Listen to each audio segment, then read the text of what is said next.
लोकसभा में banking law amendment bill 2024 इसको पास कर दिया गया। इस बिल के जरिए जो मेजर चेंजेस हुए हैं वो आप सभी को जानने चाहिए।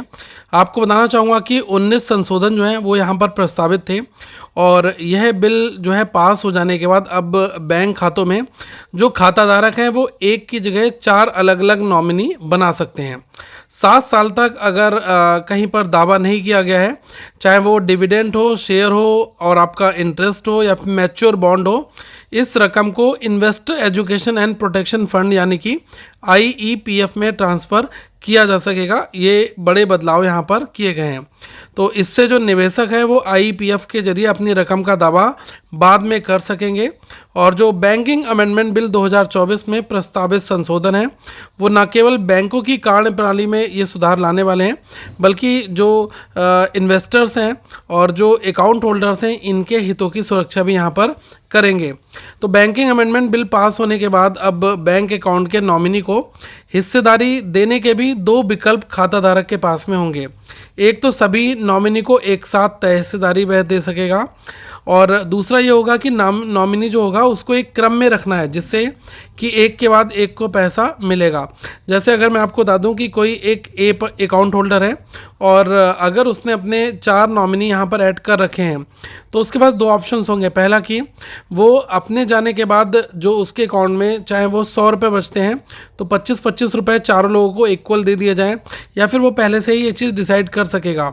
नहीं तो क्या है कि उसके बाद अगला नॉमिनी यहाँ पर कौन बनेगा, ये चीज़ें एक प्रायोरिटी ऑर्डर में यहाँ पर बताई जा सकेंगी।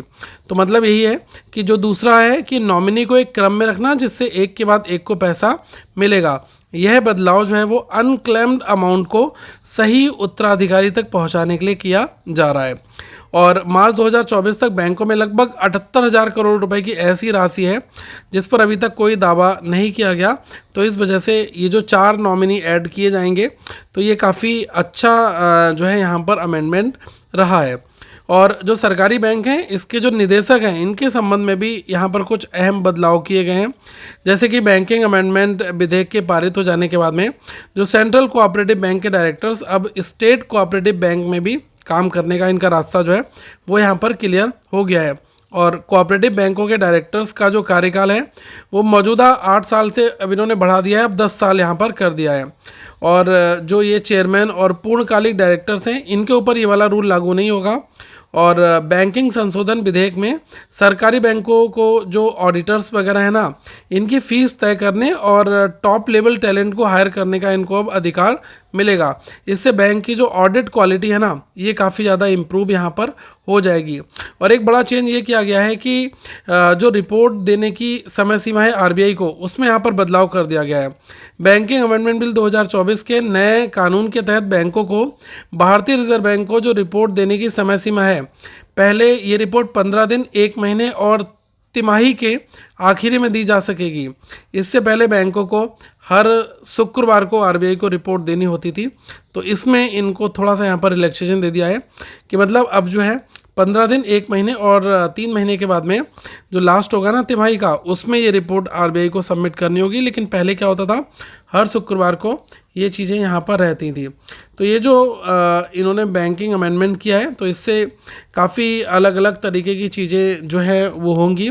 और आपको पता होना चाहिए कि जो RBI का जो भारतीय रिजर्व बैंक अधिनियम 1934 है और जो बैंकिंग विनियम अधिनियम 1949 है और भारतीय स्टेट बैंक अधिनियम 1955 है, और इसमें कुल 19 संशोधन जो हैं वो यहाँ पर प्रस्तावित किए गए थे।